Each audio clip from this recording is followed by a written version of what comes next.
नमस्कार, मैं हूं आपके साथ आयुषी गुप्ता। प्रधानमंत्री नरेंद्र मोदी और वसुंधरा राजे की मुलाकात को लेकर राजस्थान की सियासत में हलचल मची हुई है।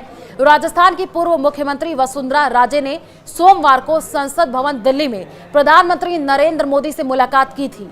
जगदीप धनखड़ के उपराष्ट्रपति पद से इस्तीफे देने के बाद यह मुलाकात काफी अहम मानी जा रही है। इसके सियासी मायने भी निकाले जाने लगे हैं। जगदीप धनखड़ के उपराष्ट्रपति पद पर निर्वाचित होने से पहले संभावितों की लिस्ट में वसुंधरा राजे का नाम भी चला था। बाद में धनखड़ को उपराष्ट्रपति बना दिया गया था। धनखड़ के इस्तीफा देने के बाद राजस्थान में बीजेपी के लिए किसान कौम जाट समुदाय को साधना किसी चुनौती से कम नहीं है। माना यह जा रहा है कि प्रदेश में पैदा हुए इस सियासी संकट को लेकर दोनों नेताओं के बीच में चर्चा हुई है। वसुंधरा राजे प्रदेश की 2 बार मुख्यमंत्री रह चुकी हैं। इस बार पार्टी ने भजनलाल शर्मा को मुख्यमंत्री बनाया था। अब धनखड़ के इस्तीफे के बाद पार्टी वसुंधरा के अनुभव का फायदा लेना चाहती है। जाट समाज पर भी उनकी विशेष पकड़ मानी जाती है।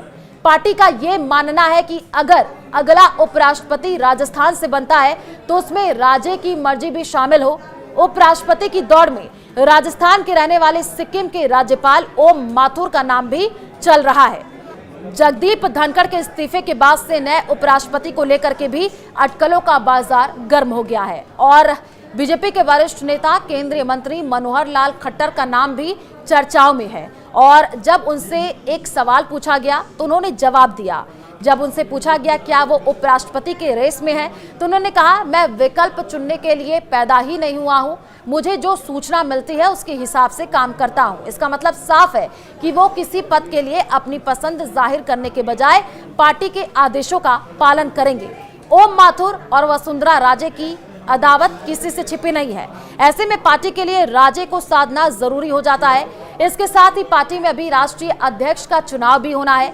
हालांकि राष्ट्रीय अध्यक्ष के लिए भी वसुंधरा का नाम चला था।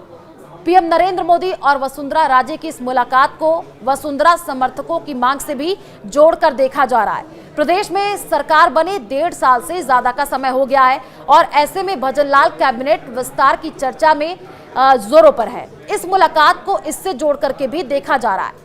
राजनीतिक जानकारों का ये मानना है कि वसुंधरा अपने गुट के नेताओं को मंत्रिमंडल और राजनीति नियुक्तियों में तरजीह दिलाने और अन्य संगठनात्मक मुद्दों को लेकर लंबे समय से पीएम मोदी से मिलने का समय मांग रही थी।